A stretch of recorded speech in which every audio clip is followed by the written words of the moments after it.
Hello student, अगर आप सभी पढ़ते हैं कक्षा 10 में और आपको देना है 2026 में बोर्ड परीक्षा, अगर आपका भी है 18 फरवरी को हिंदी का पेपर, तो आज की ये वीडियो बिल्कुल भी छोड़ करके मत जाना, क्योंकि मैं ये कह सकती हूँ कि मैं आप लोगों के लिए ये जो 2 वायरल पेपर लेकर के आई हूँ सॉल्यूशन के साथ में, 18 फरवरी को आपका पूरा का पूरा पेपर केवल और केवल यही से आने वाला है। पूरी की पूरी किताब का ये निचोड़ है, तो बिल्कुल भी स्किप ना करिएगा और वीडियो तक बने रहिए। सबसे पहले हम देखेंगे जो कि आपको भी पता है कि कैसे होता है। आपका सब्जेक्ट हिंदी है, समय आपको 3 घंटे 15 मिनट के मिल जाते हैं और पूरा का पूरा पेपर आपके 70 अंकों का होता है। सबसे पहले खंडाओं में आपको 20 अंक के 20 बहुविकल्पीय प्रश्न मिलेंगे और निर्देश में ये रहता है कि प्रत्येक प्रश्न के लिए 1 अंक आपके निर्धारित होते हैं। तो चलिए बिना देर करते हुए हम सारे प्रश्नों को पढ़ करके सबका आंसर की साथ में देखते हुए चलेंगे। प्रश्न संख्या पहला कि तार सप्तक का प्रकाशन वर्ष कौन सा है, यानी कि तार सप्तक कब प्रकाशित हुआ था। सन 1943 ईस्वी में या फिर सन 1953 ईस्वी में, सन 1940 ईस्वी में या फिर सन 1950 ईस्वी में। तो तार सप्तक का जो प्रकाशन है, तार सप्तक प्रकाशित हुआ था आपके कब, 1943 ईस्वी में, यानी कि प्रश्न संख्या पहले का ऑप्शन नंबर ए वाला आपका करेक्ट आंसर हो जाएगा। इसके बाद हम क्वेश्चन नंबर दूसरे वाले को देखेंगे। तो दूसरा प्रश्न क्या कह रहा है कि साकेत महाकाव्य के रचनाकार कौन है। बताइए, जो साकेत महाकाव्य है इसके रचनाकार कौन है।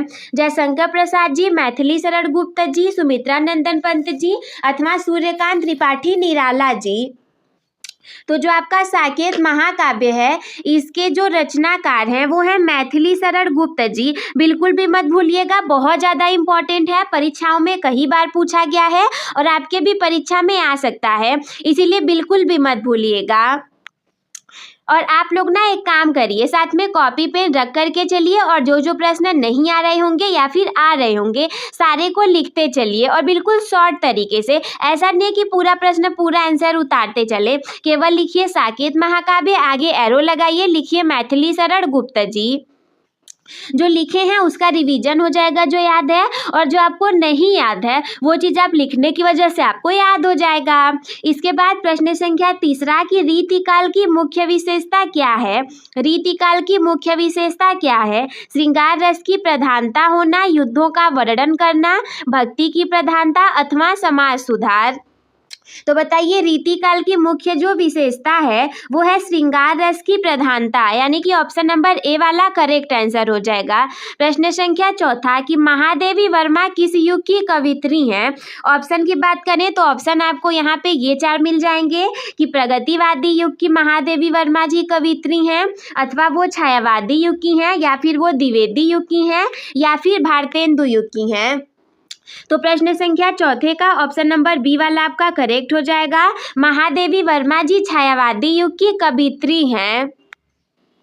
प्रश्न संख्या 5वां कि चिंतामणि किस लेखक की कृति है। डॉक्टर नगेंद्र की, हजारी प्रसाद द्विवेदी की, आचार्य रामचंद्र शुक्ल की अथवा गुलाब राय की। तो चिंतामणि जो है, चिंतामणि आपके आचार्य रामचंद्र शुक्ल द्वारा रचित है, तो बिल्कुल भी इसे ना भूलिएगा। प्रश्न संख्या 6वां कि ध्रुव स्वामिनी नाटक के लेखक कौन है। राम कुमार वर्मा जी, जयशंकर प्रसाद जी, मोहन राकेश जी अथवा भारतेंदु हरिश्चंद्र जी। तो जो ध्रुव स्वामिनी नाटक है उसके लेखक हैं जयशंकर प्रसाद जी। प्रश्न संख्या 7वां मुंशी प्रेमचंद्र द्वारा संपादित पत्रिका कौन सी है। मर्यादा पत्रिका, हंस पत्रिका, सरस्वती पत्रिका अथवा धर्मयुग पत्रिका। तो मुंशी प्रेमचंद्र द्वारा संपादित पत्रिका है हंस, यानी कि 7वें का बी वाला आपका करेक्ट आंसर हो जाएगा। प्रश्न संख्या 8वां शुक्लोत्तर युग की समयावधि क्या है।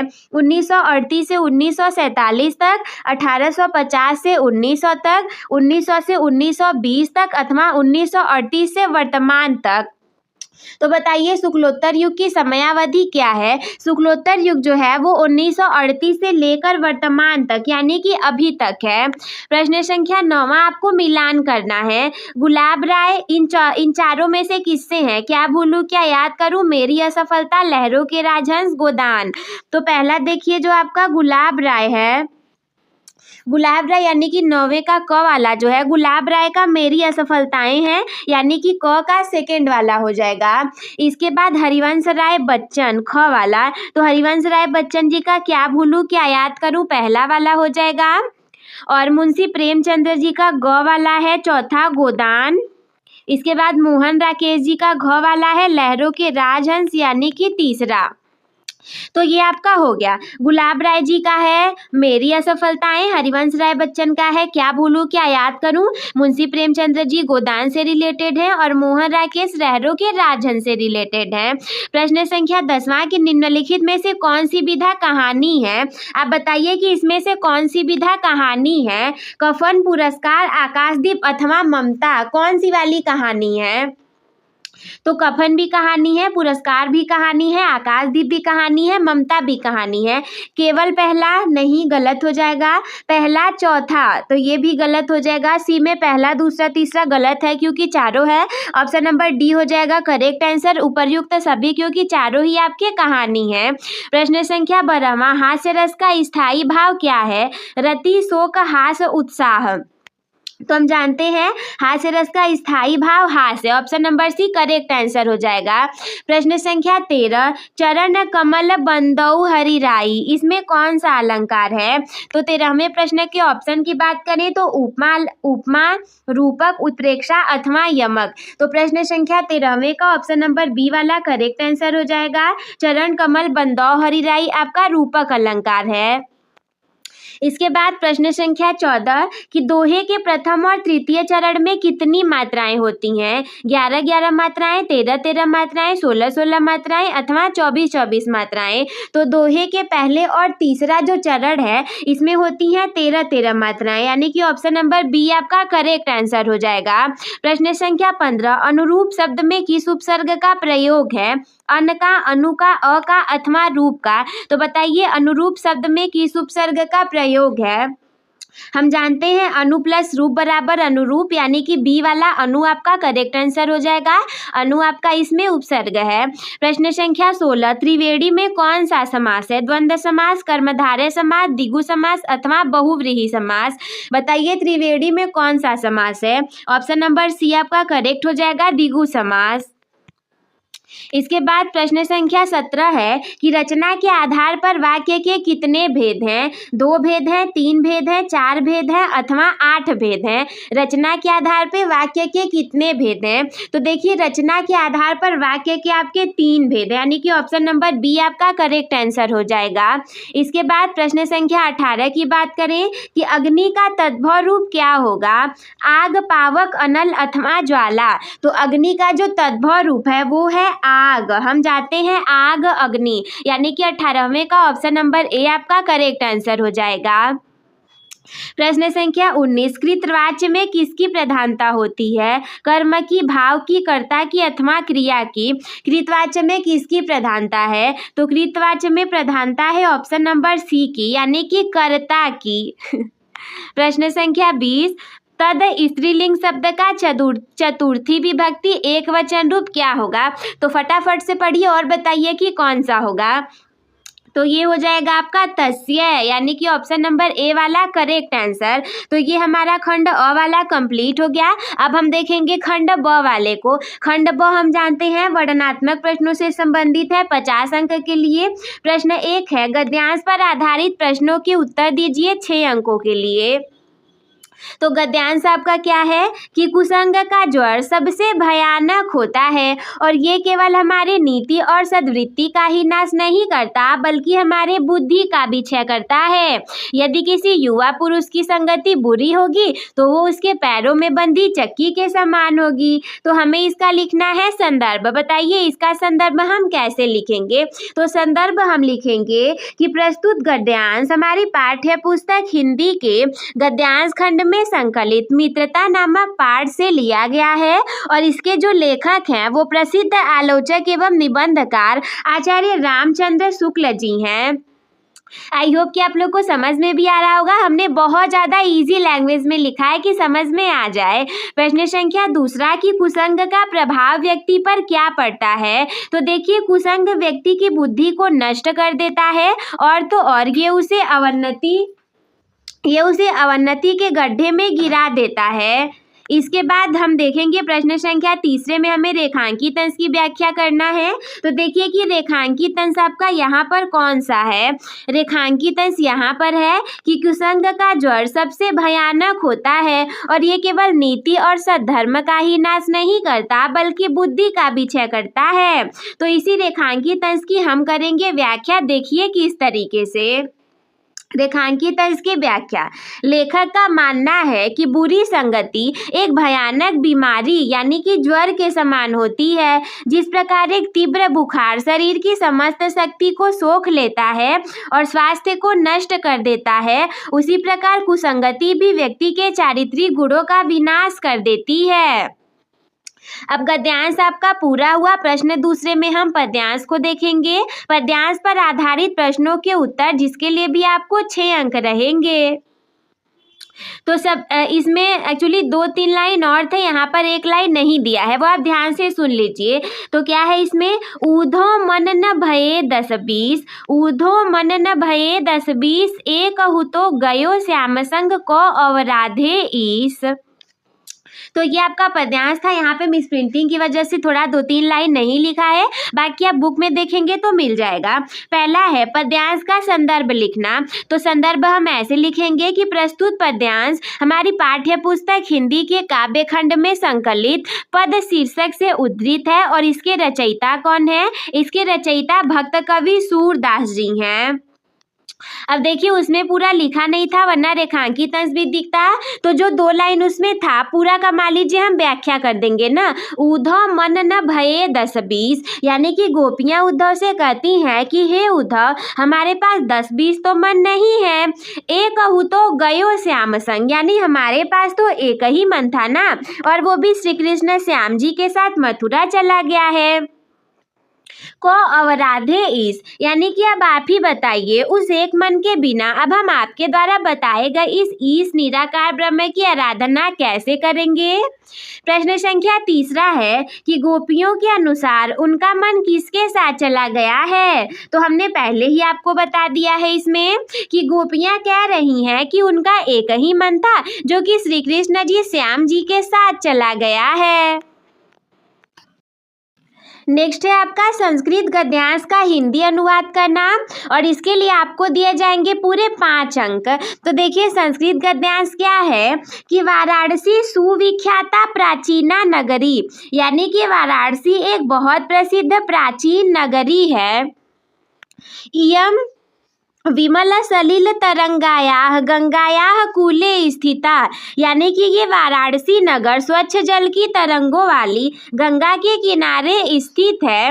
अस्याः घट्टानाम वलयाकृतिः पंक्ति धवलायाम चंद्रिकाराम बहु राजते, यानी इसके घाटों की घुमावदार अर्धचंद्राकार पंक्तियां सफेद चांदनी में बहुत सुंदर लगती हैं। ये तो आपका गद्यांश का हिंदी अनुवाद हो गया। अब प्रश्न संख्या 14 में है संस्कृत पद्यांश का हिंदी अनुवाद करना। क्या है, संस्कृत पद्यांश का हिंदी अनुवाद करना। तो इस पद्यांश में क्या है कि सर्वे भवन्तु सुखिनः, सर्वे सन्तु निरामयाः, सर्वे भद्राणि पश्यन्तु, मा कश्चित् दुर्भाग् भवेत्। तो हम इसका क्या करेंगे, हम इसका लिखेंगे व्याख्या। तो देखिए हम इसकी करेंगे व्याख्या। सर्वे भवन्तु सुखिनः, यानी कि सभी सुखी हों। सर्वे सन्तु निरामयाः, सभी रोग मुक्त हों। सर्वे भद्राणि पश्यन्तु, यानी कि सभी का कल्याण हो। माँ कश्चित् दुर्भाग् भवेत्, और कोई भी दुखी न हो, यानी कि कोई भी दुख का भागी न हो। तो प्रश्न संख्या 4 तक कंप्लीट हो गया। अब 5वें वाले में आपका जो भी खंड काव्य होगा उसके आधार पर आपको 2 प्रश्न दिए जाएंगे, उसमें किसी एक का आंसर देना रहेगा। तो ये जो खंड काव्य से रिलेटेड प्रश्न है इन सभी के लिए हम अलग से एक पर्टिकुलर वीडियोस लेकर के आते रहेंगे। और इसके बाद हम अगले वाले प्रश्न को देखते हैं। प्रश्न संख्या 6वां जीवन परिचय के लिए 5-5 10 का मतलब है कि 5 अंक आपको कवि के लिए और 5 अंक लेखक के जीवन परिचय के लिए मिलेंगे। तो इसमें आपको 3-3 ऑप्शन मिलेंगे, यानी कि पूरे 6। और मैंने यहाँ पे 6 कवियों लेखकों का जीवन परिचय लिख रखा है और अच्छे से आप सभी को समझाऊंगी भी। तो बिल्कुल वीडियो को स्किप ना करिएगा और देखते रहिए। तो जब लेखकों के जीवन परिचय की बात आएगी तो सबसे पहले नाम आएगा जयशंकर प्रसाद जी का। तो सर्वप्रथम आप हेडिंग डालेंगे जयशंकर प्रसाद जी का जीवन परिचय, और ये कुछ इस तरीके से आप लिखेंगे जैसे कि हम आपको यहाँ पर बता रहे हैं। जन्म एवं स्थान, जयशंकर प्रसाद जी का जन्म सन 1889 ईस्वी में, कुछ लोग जो 1890 को भी मानते हैं, इसी में काशी के एक प्रतिष्ठित वैश्य परिवार में हुआ था। और इनके परिवार को सुंघनी साहू के नाम से जाना जाता था क्योंकि वहाँ पे तंबाकू का व्यापार होता था। तो ये इनके जन्म एवं जन्म स्थान के बारे में हो गया। शिक्षा दीक्षा की बात करें तो इनके पिता का नाम देवी प्रसाद था, और बचपन में ही पिता और बड़े भाई के निधन के कारण इनकी स्कूली शिक्षा बाधित हो गई थी, और इन्होंने घर पर ही स्वाध्याय से हिंदी, संस्कृत, अंग्रेजी, उर्दू और फारसी का गहन ज्ञान प्राप्त किया था। इनका जीवन काफी ज्यादा संघर्षमय था। प्रसाद जी का जीवन संघर्षों से भरा रहा। अल्पायु में ही इन्होंने परिवार के भरण पोषण और व्यापार का उत्तरदायित्व संभालना पड़ा। इन्हें अनेक पारिवारिक विपत्तियों और ऋण का सामना करना पड़ा, और अंततः मृत्यु कैसे हुई? निरंतर कठिन परिश्रम और पारिवारिक चिंताओं के कारण इनका स्वास्थ्य बिगड़ गया, और सन 1937 में मात्र 48 वर्ष की आयु में ही इनका स्वर्गवास हो गया। साहित्यिक परिचय की बात करें तो प्रसाद जी जो थे ये बहुमुखी प्रतिभा के धनी थे। ये एक महान कवि, सफल नाटककार, कहानीकार, उपन्यासकार एवं निबंधकार थे। इन्होंने हिंदी साहित्य में छायावाद की स्थापना की और उसे नई ऊंचाइयों तक पहुंचाया। इसके बाद प्रमुख रचनाएं जो कि बहुत ज़्यादा इम्पोर्टेंट है इनकी, तो जयशंकर प्रसाद जी की कुछ प्रमुख कृतियां निम्नलिखित यानी कि इस प्रकार से हैं। नाटक की बात करें तो ध्रुवस्वामिनी, चंद्रगुप्त, स्कंदगुप्त, अजातशत्रु, राजश्री, ये सारी बहुत ज़्यादा इम्पोर्टेंट रचनाएं हैं इनकी। काव्य में कामायनी महाकाव्य हमने भी कम्युनिटी पोस्ट में पूछा था और एग्जाम में भी आता है। लहर, झरना एवं आंसू। कहानी संग्रह में इंद्रजाल, आकाशदीप, पुरस्कार और छाया। उपन्यास में कंकाल, तितली और इरावती जो कि अपूर्ण रह गया था। निबंध में काव्य और कला, ये सारी इनकी महत्वपूर्ण रचनाएं हैं। साहित्य में स्थान की बात करें तो जयशंकर प्रसाद जी हिंदी साहित्य के आकाश के देदीप्यमान नक्षत्र हैं। इन्होंने भारतीय संस्कृति और इतिहास को अपने नाटकों के माध्यम से पुनर्जीवित किया। इनकी रचना कामायनी को आधुनिक काल का सर्वश्रेष्ठ महाकाव्य माना जाता है। ये आप साहित्य में स्थान चाहे तो हटा भी सकते हैं, परंतु लिख दीजिएगा जरूर, अच्छा ही रहेगा। इसके बाद अगर जयशंकर प्रसाद जी का आप ना लिखना चाहें तो जयशंकर प्रसाद जी के अलावा आपको ऑप्शन में मिल जाएंगे कौन? भगवत शरण उपाध्याय जी अथवा राजेंद्र प्रसाद जी। तो भगवत शरण उपाध्याय जी का सबसे पहले हम देखेंगे जन्म एवं स्थान के बारे में। तो देखिए, डॉक्टर भगवत शरण उपाध्याय जी का जन्म 1910 ईस्वी में उत्तर प्रदेश के बलिया जिले के उजियारपुर नामक गांव में हुआ था। शिक्षा की बात करें तो इन्होंने अपनी प्रारंभिक शिक्षा वहीं पर प्राप्त की थी और बाद में बनारस हिंदू विश्वविद्यालय यानी कि BHU से प्राचीन इतिहास विषय में MA की उपाधि प्राप्त की थी। कार्य क्षेत्रों की बात करें तो उपाध्याय जी ने पुरातत्व विभाग, प्रयाग संग्रहालय और लखनऊ संग्रहालय में महत्वपूर्ण पदों पर कार्य किया, और इसके अतिरिक्त इन्होंने पिलानी और विक्रम विश्वविद्यालय में प्रोफेसर के रूप में भी अध्यापन का कार्य किया था। ये मॉरिशस में भारत के राजदूत के रूप में भी नियुक्त रहे थे, यानी कि काफ़ी सारी विशेषताएं थी इनकी, चारित्रिक विशेषताएं। साहित्यिक विशेषताओं की बात करें तो ये एक प्रसिद्ध पुरातत्ववेत्ता, इतिहासकार एवं सफल निबंधकार थे। इन्होंने अपनी रचनाओं में भारतीय संस्कृति और इतिहास का बहुत सुंदर चित्रण किया है। मृत्यु की बात करें तो साहित्य की सेवा करते हुए सन 1982 ईस्वी में इनका निधन हो गया। और प्रमुख रचनाओं में क्या है? भगवत शरण उपाध्याय की प्रमुख कृतियां इस प्रकार हैं। निबंध एवं आलेख। निबंध एवं आलेख में ठूठा आम, इतिहास के पन्नों पर साहित्य और कला एवं खून के चीटे इनकी अत्यधिक प्रमुख रचनाएं हैं। यात्रा वृत्तांत में कलकत्ता से पीकिंग, सागर की लहरों पर इतिहास में है विश्व साहित्य की रूपरेखा, प्राचीन भारत का इतिहास, संस्मरण में मैंने देखा, ये सारे इनकी अत्यंत महत्वपूर्ण रचनाएं हैं। साहित्य में स्थान की बात करें तो डॉक्टर उपाध्याय जी ने अपनी लेखनी के माध्यम से प्राचीन भारतीय सभ्यता और संस्कृति को आधुनिक संदर्भों में प्रस्तुत किया। इनकी भाषा शैली अत्यंत प्रवाहमयी, सजीव एवं बोधगम्य है। हिंदी गद्य के विकास में इनका योगदान अद्वितीय माना जाता है। तो भगवत शरण उपाध्याय जी के बाद तीसरे ऑप्शन में आपको डॉक्टर राजेंद्र प्रसाद जी भी मिल जाएंगे। सर्वप्रथम हम इनके जन्म एवं जन्म स्थान की बात करें तो डॉक्टर राजेंद्र प्रसाद जी का जन्म सन 1884 ईस्वी में बिहार राज्य के छपरा जिले के जीरादेई नामक ग्राम में हुआ था। शिक्षा की बात करेंगे तो इनकी प्रारंभिक शिक्षा छपरा में हुई थी और उच्च शिक्षा कोलकाता तत्कालीन कलकत्ता विश्वविद्यालय में हुई थी। इन्होंने एमए और एमएल यानी कानून की परीक्षाएं उत्तीर्ण की थी और ये बचपन से ही अत्यंत मेधावी छात्र थे और प्रायः परीक्षाओं में प्रथम आते थे, यानी कि काफी ज्यादा गुण थे इनके अंदर।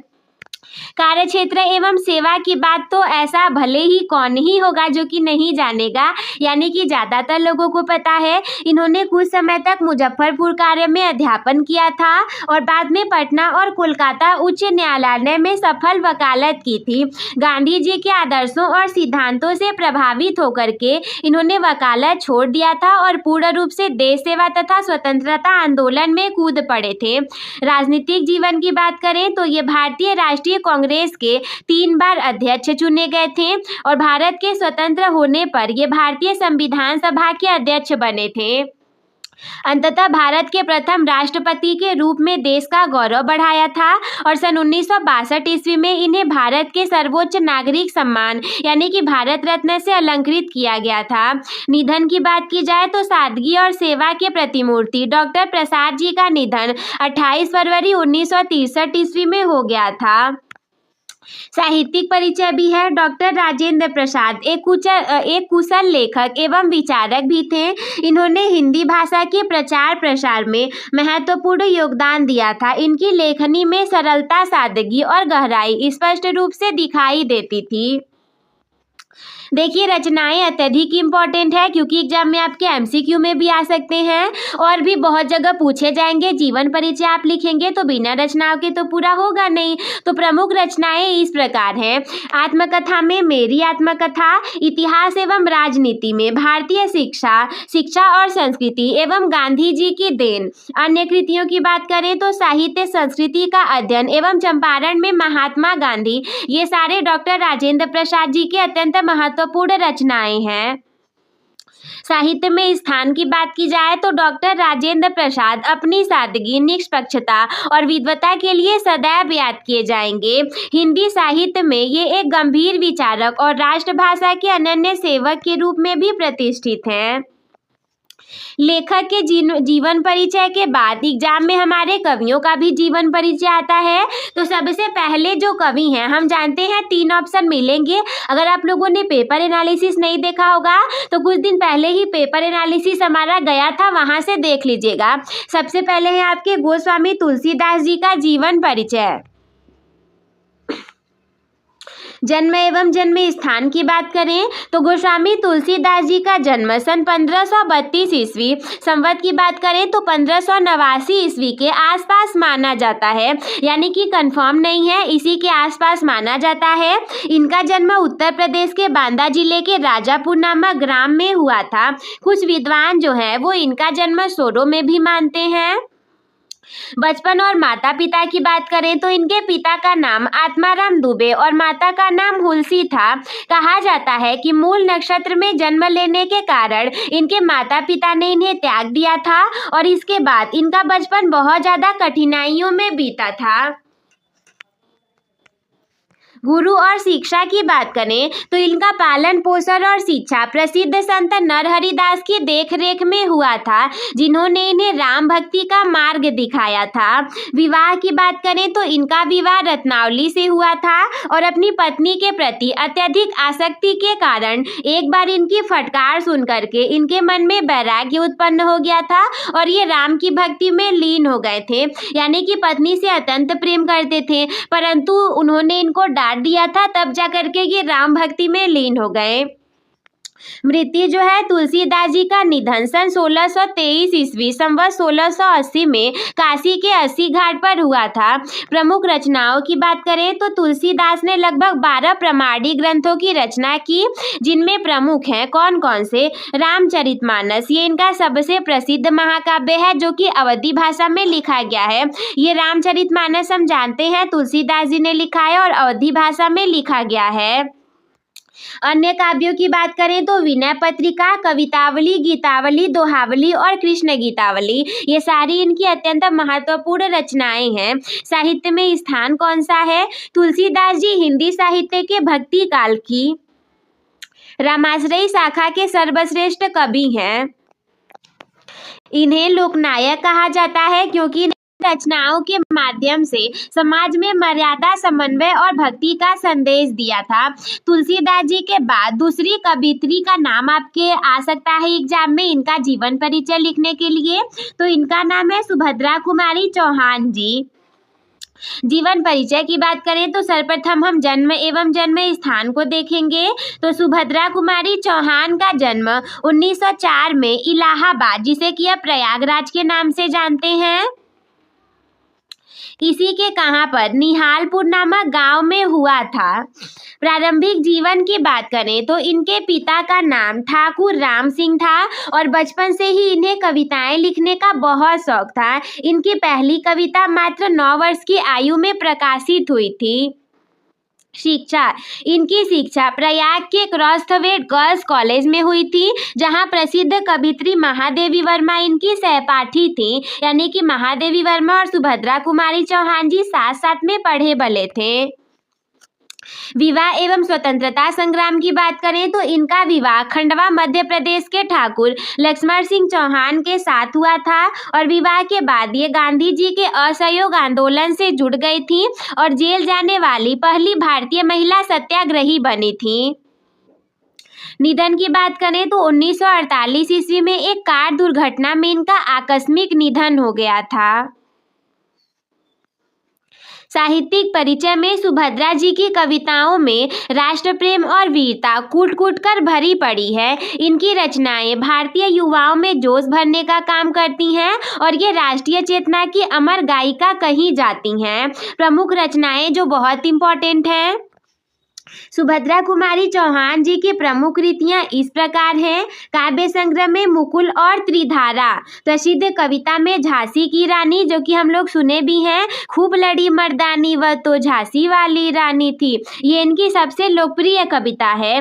कहानी संग्रह की बात करें तो बिखरे मोती, उन्मादिनी और सीधे साधे चित्र। साहित्य में स्थान क्या है? हिंदी काव्य जगत में सुभद्रा कुमारी चौहान का स्थान अद्वितीय है। इन्होंने अपनी ओजपूर्ण वाणी से स्वतंत्रता की अलग जगाई थी और मुकुल कविता संग्रह पर इन्हें प्रतिष्ठित शेक्सपियर पुरस्कार से भी सम्मानित किया गया था।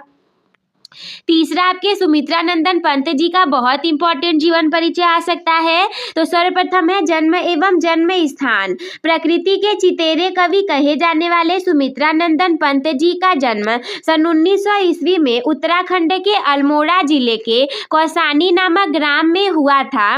और बचपन की बात करें तो इनके बचपन का नाम गुसाई दत्त था। जन्म के कुछ घंटों बाद ही इनकी माता का निधन हो गया था और निधन हो गया था इसी की वजह से इनका पालन पोषण इनकी दादी और पिता ने किया था।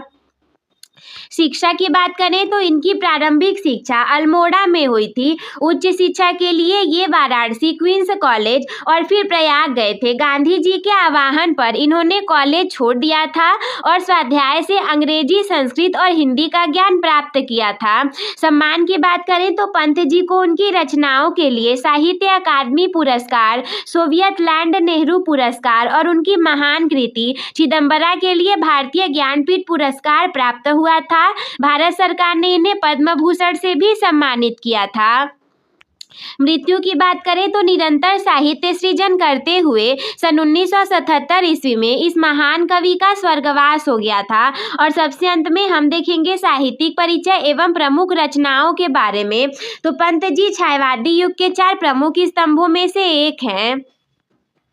हम जानते हैं ये छायावादी युग के 4 प्रमुख स्तंभों में से एक है और इनकी कविताओं में प्रकृति का अत्यंत सुंदर एवं सजीव वर्णन मिलता है और यही कारण है कि इन्हें प्रकृति का सुकुमार कवि भी कहा जाता है। इनके काव्य में पहले छायावाद, फिर प्रगतिवाद, फिर अंत में अरविंद दर्शन का प्रभाव दिखाई देता है। प्रमुख रचनाओं की बात करें तो पंत जी की प्रमुख काव्य कृतियां इस प्रकार हैं। पहला है छायावादी रचनाओं में पल्लव, वीणा, ग्रंथि एवं गुंजन। प्रगतिवादी रचनाओं में युगांत, युगवाणी एवं ग्राम्या। दार्शनिक एवं महत्वपूर्ण रचनाओं में चिदंबरा, लोकायतन एवं स्वर्ण किरण। लोकायतन भी याद रखिए एक महाकाव्य है। इसके बाद साहित्य में स्थान की बात करें तो पंत जी ने हिंदी कविता को कोमलकांत पदावली एवं नवीन सौंदर्य बोध से समृद्ध किया था। प्रकृति और मानवता के प्रति इनका दृष्टिकोण इन्हें विश्व साहित्य के कवियों की श्रेणी में रखता है। छठवां प्रश्न पूरा हुआ। 7वें प्रश्न में हमें हमारी पुस्तक से कंठस्थ किया हुआ कोई एक श्लोक लिखना पड़ेगा जिसके लिए हमें 2 अंक मिलेंगे। तो पहला है सर्वे भवन्तु सुखिनः, सर्वे सन्तु निरामयाः, सर्वे भद्राणि पश्यन्तु, मा कश्चित् दुर्भाग् भवेत्। हमें इससे मतलब नहीं है कि इसका अर्थ क्या होगा, कैसे होगा। हमें केवल ये कंठस्थ किया हुआ श्लोक लिख देना है और इसी पर हमें 2 अंक मिल जाएंगे। और इसके बाद प्रश्न संख्या 8वें में मिलेगा कि संस्कृत प्रश्नों के उत्तर देना कोई 2 और इसके लिए 2 अंक मिल जाएंगे। सर्वप्रथम पहला प्रश्न है कि वाराणसी कस्या कूले स्थिता, यानी कि वाराणसी किसके किनारे स्थित है। तो आंसर है कि वाराणसी गंगायाः कूले स्थिता। वाराणसी आपकी गंगा नदी के किनारे स्थित है। वीरः केन पूज्यते, वीरः वीरेण पूज्यते। चैप्टर का नाम ही यही है। प्रश्न संख्या 9 में निबंध लेखन है 7 अंकों के लिए। मेरी प्रिय पुस्तक जल ही जीवन है, डिजिटल इंडिया या फिर बेरोजगारी की समस्या। तो इसमें से किसी पर भी निबंध लिखने के लिए आ सकता है और एक टॉपिक पर हम पर्टिकुलर निबंध अलग से लेकर के आएंगे। तो बिल्कुल भी कहीं मत जाइएगा, बने रहिए चैनल पर। नए हैं तो सब्सक्राइब कर लीजिए, वीडियो पसंद आ रही हो तो लाइक कर दीजिए, दोस्तों के साथ शेयर कर लीजिए। कोई डाउट होगा, कुछ कहना होगा तो कमेंट आपके लिए हमेशा खुला है। प्रश्न संख्या 10वां पत्र लेखन 4 अंकों के लिए। अपने प्रधानाचार्य को छात्रवृत्ति हेतु प्रार्थना पत्र लिखना। तो इसका भी पर्टिकुलर वीडियो हम अलग से लेकर के आएंगे। खंड काव्य, निबंध लेखन एवं पत्र लेखन, इन 3 चीजों का अलग अलग से आप लोग को वीडियो मिल जाएगा। तो पहले मॉडल प्रश्न पत्र का पूरा हल हमने देख लिया। अब हम देखेंगे दूसरे मॉडल पेपर के पूरे हल को। तो हम जानते हैं सबसे पहले हमें 20 अंकों के वस्तुनिष्ठ प्रश्न मिलेंगे। तो सबसे पहला प्रश्न इसमें है कि यामा किसकी रचना है। बताइए, सुभद्रा कुमारी चौहान की, महादेवी वर्मा की, मीराबाई की अथवा अज्ञात, नहीं पता। तो यामा जो है ये महादेवी वर्मा की रचना है, यानी कि ऑप्शन नंबर बी आपका करेक्ट आंसर हो जाएगा। इसके बाद प्रश्न संख्या 2 आपके सामने दिख रहा है कि रीति मुक्त काव्य धारा के कवि कौन है। बिहारी जी, केशव जी, घनानंद जी या फिर भूषण जी। तो रीति मुक्त काव्य धारा के कवि हैं घनानंद जी। बताइए लोकायतन के रचनाकार कौन है। निराला जी, महादेवी जी, पंत जी अथवा प्रसाद जी। तो लोकायतन जो है, लोकायतन लिखा था सुमित्रा नंदन पंत जी ने। हमने अभी आपको बताया था जीवन परिचय में, यानी कि ऑप्शन नंबर सी आपका करेक्ट आंसर हो जाएगा। प्रश्न संख्या 4 कि आंगन के पार द्वार के लेखक कौन है। किसने लिखा था आंगन के पार द्वार। अज्ञेय जी ने, मुक्तिबोध जी ने, धर्मवीर भारती जी ने अथवा गिरजा कुमार माथुर जी ने। बताइए आंगन के पार द्वार किसने लिखा था। तो सबसे पहला ऑप्शन नंबर ए आपका करेक्ट है, अज्ञेय जी ने लिखा है आंगन के पार द्वार। प्रश्न संख्या 5 कलम का सिपाही जीवनी विधा के लेखक कौन है। प्रेमचंद्र जी, अमृत राय जी, यशपाल जी अथवा जैनेन्द्र जी। बताइए कलम का सिपाही जीवनी विधा के लेखक कौन है। तो कलम का जो सिपाही है इस जीवनी विधा के लेखक हैं अमृत राय जी, यानी कि ऑप्शन नंबर बी आपका करेक्ट आंसर हो जाएगा। अब बताइए मैला आंचल किस विधा की रचना है? नाटक विधा की, कहानी विधा की, उपन्यास विधा की अथवा संस्मरण विधा की? मैला आंचल बताइए किस विधा की रचना है? तो मैला आंचल है आपकी उपन्यास विधा की रचना, यानी कि ऑप्शन नंबर सी आपका करेक्ट आंसर हो जाएगा। प्रश्न संख्या 7, इंद्रजाल कहानी संग्रह के लेखक कौन है? प्रेमचंद्र जी, जयशंकर प्रसाद जी, चतुरसेन शास्त्री जी अथवा राय कृष्ण दास जी? इंद्रजाल कहानी संग्रह के लेखक कौन है? तो ऑप्शन नंबर बी आपका करेक्ट है कि जयशंकर प्रसाद जी ने लिखा है इंद्रजाल कहानी संग्रह। इसके बाद प्रश्न संख्या 8वां, छायावादोत्तर काल की पत्रिका कौन सी है? इसमें कौन सी पत्रिका है जो लिखी गई है छायावादोत्तर काल में? कादम्बिनी पत्रिका, सरस्वती पत्रिका, प्रदीप पत्रिका अथवा ब्राह्मण पत्रिका? तो छायावादोत्तर काल की जो पत्रिका है वो है कादम्बिनी पत्रिका, अर्थात ऑप्शन नंबर ए आपका करेक्ट आंसर हो जाएगा। इसके बाद प्रश्न संख्या 9वां है स्तंभों का मिलान करना, यानी कि कौन किससे मिलेगा? अब बताइए गबन किसका है? गबन है मुंशी प्रेमचंद्र जी का, यानी कि ये जो क वाला है इसका दूसरा वाला करेक्ट हो जाएगा। सूरज का 7वां घोड़ा किससे रिलेटेड है? तो सूरज का 7वां घोड़ा धर्मवीर भारती का है, ऑप्शन नंबर ए करेक्ट हो जाएगा। ग वाला है लहरें, बताइए ग वाला लहरें किसका है? तो हम जानते हैं आंसू झरना, लहर, लहरें ये सब जयशंकर प्रसाद का है, यानी कि ग का ऑप्शन नंबर चौथा करेक्ट हो जाएगा। और घ है भारतीय शिक्षा, तो भारतीय शिक्षा हम जानते हैं किसका है? डॉक्टर राजेंद्र प्रसाद का, यानी कि घ का तीसरा वाला करेक्ट हो जाएगा। तो ये आपका मिलान हो गया है। गबन हो गया आपके प्रेमचंद्र जी का, सूरज का 7वां घोड़ा धर्मवीर भारती का, लहरें है जयशंकर प्रसाद का और भारतीय शिक्षा है डॉक्टर राजेंद्र प्रसाद का। प्रश्न संख्या 10वां, हजारी प्रसाद द्विवेदी का प्रसिद्ध निबंध क्या है? अशोक के फूल, कुटज, कल्पलता या फिर उपर्युक्त सभी? बताइए हजारी प्रसाद द्विवेदी जी का प्रसिद्ध निबंध कौन सा है? तो हम जानते हैं अशोक के फूल, कुटज, कल्पलता ये सारे हजारी प्रसाद द्विवेदी के प्रसिद्ध निबंध है, यानी कि उपर्युक्त सभी आपका करेक्ट आंसर हो जाएगा। प्रश्न संख्या 11वें पर बढ़ें तो ये क्या कह रहा है कि शांत रस का स्थायी भाव क्या है? शोक, निर्वेद, विस्मय या फिर क्रोध? बताइए शांत रस का स्थायी भाव क्या है? तो शांत रस का स्थायी भाव है आपका निर्वेद, यानी कि ऑप्शन नंबर बी आपका करेक्ट आंसर हो जाएगा। 12वां है पीपर पात सरिस मंडोला, इसमें कौन सा अलंकार है?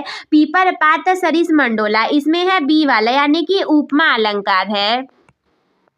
प्रश्न संख्या 13, सोठा छंद के दूसरे और चौथे चरण में कितनी मात्राएं होती हैं? 11-11 मात्राएं, 13-13 मात्राएं, 24-24 मात्राएं अथवा 16-16 मात्राएं? बताइए सोठा छंद के दूसरे और चौथे चरण में कितनी मात्राएं हैं?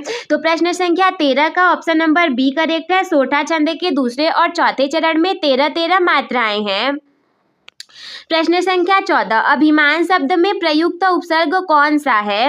अ है, अभी है, मान है अथवा अभी है? तो हम जानते हैं उपसर्ग वो होता है जो शब्द में पहले आता है, तो अभिमान बना है आपके अभी प्लस मान से, लेकिन ये याद रखिएगा ये वाला अभी नहीं, ये वाला गलत हो जाएगा क्योंकि इस पे बड़ी ई की मात्रा है।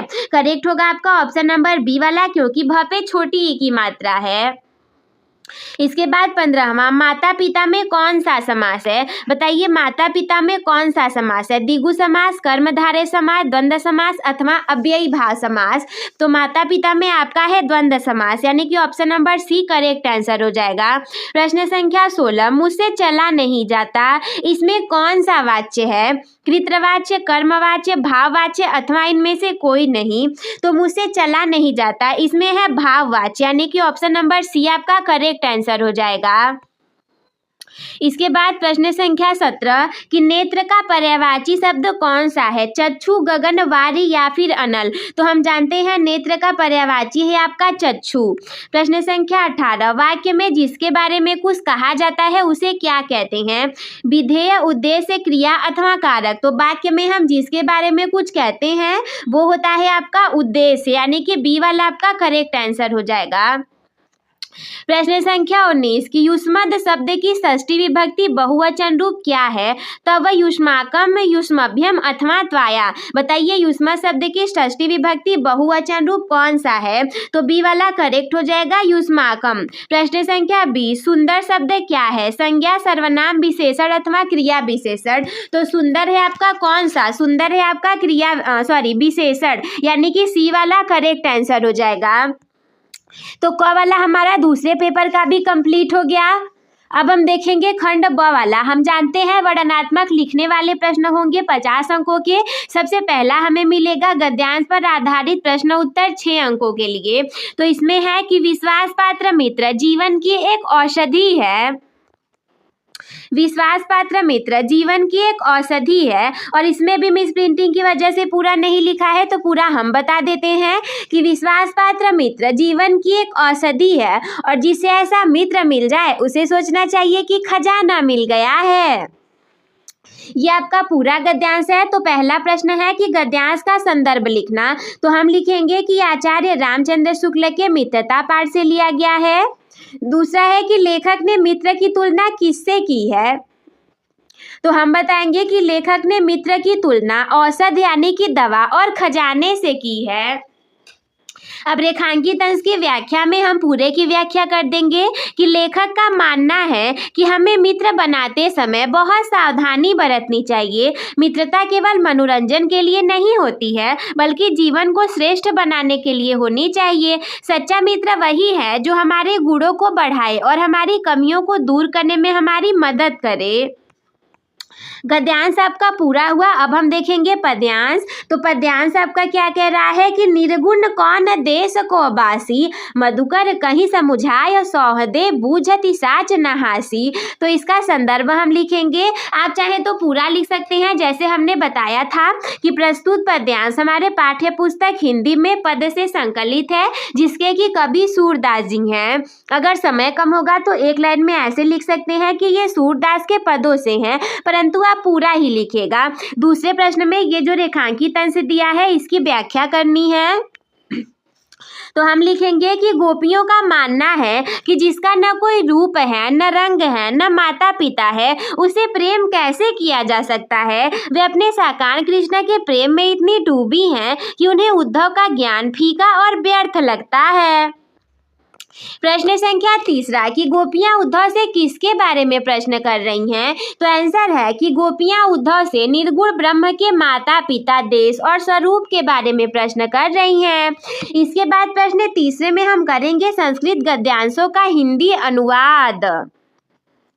तो देखिए संस्कृत गद्यांश क्या है कि नागरिकम बहुकालम यावत अचिंतयन परम प्रहेलिकाया उत्तरम दातुम समर्थम न अभवत। यानी कि नागरिक ने बहुत देर तक सोचा पर वह पहेली का उत्तर देने में समर्थ नहीं हुआ।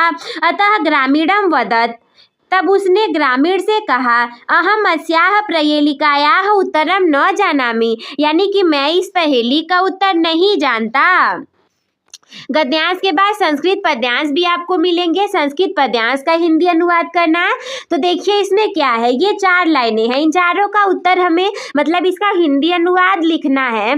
तो पहला है किस्विद प्रविशतो मित्रम, यानी कि विदेश में रहने वाले मित्र सार्थ। विदेश में रहने वाले का मित्र सार्थ होता है, यानी कि धन या साथ देने वाला दल या काफिला होता है। किस्विद मित्रम गृहे सतः, घर में रहने वाले की जो मित्र है वो पत्नी होती है।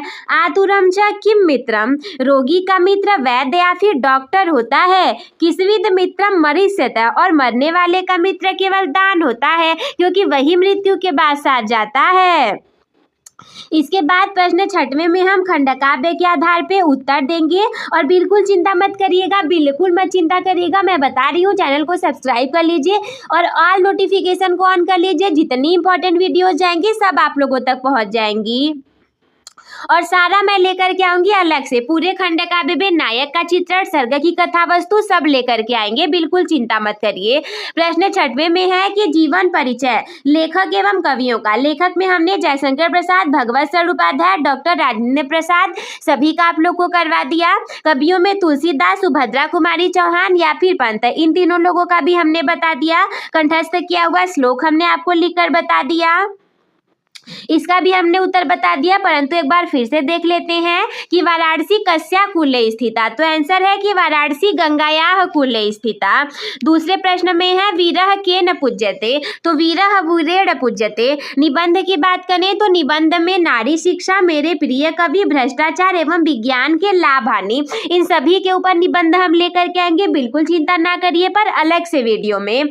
10वां है पत्र लेखन, अपने क्षेत्र में गंदगी की सफाई हेतु नगर निगम अधिकारी को पत्र लिखना, तो ये भी हम अलग से लेकर के आ जाएंगे। आई होप कि आप लोग को सारी चीजें अच्छे से क्लियरली समझ में आ गई होंगी। तो आज के वीडियो में हमने 2 वायरल पेपर को बिल्कुल अच्छे तरीके से कंप्लीट कर लिया। आई होप कि आप लोग को सारी चीजें समझ में भी आ गई होंगी सही से। तो मैंने बताया कि अगर आप लोग चैनल पर नए हैं तो चैनल को सब्सक्राइब करना, वीडियो को लाइक करना, दोस्तों के साथ शेयर करना एवं कमेंट करना ना भूलें। कोई डाउट होगा तो जरूर पूछिएगा, हम उसका रिप्लाई जरूर देंगे। और हम मिलते हैं आपसे किसी अगले वीडियो में, तब तक के लिए धन्यवाद। और हाँ, एक बात जरूर से याद रखिए कि रख हौसला वो मंजर भी आएगा, तू रख हौसला वो मंजर भी आएगा, कि प्यासे के पास चलकर समंदर भी आएगा। और यूं थक कर ना बैठ ए मंजिल के मुसाफिर, यूं थक कर ना बैठ ए मंजिल के मुसाफिर, कि मंजिल भी मिलेगी और मिलने का मजा भी आएगा।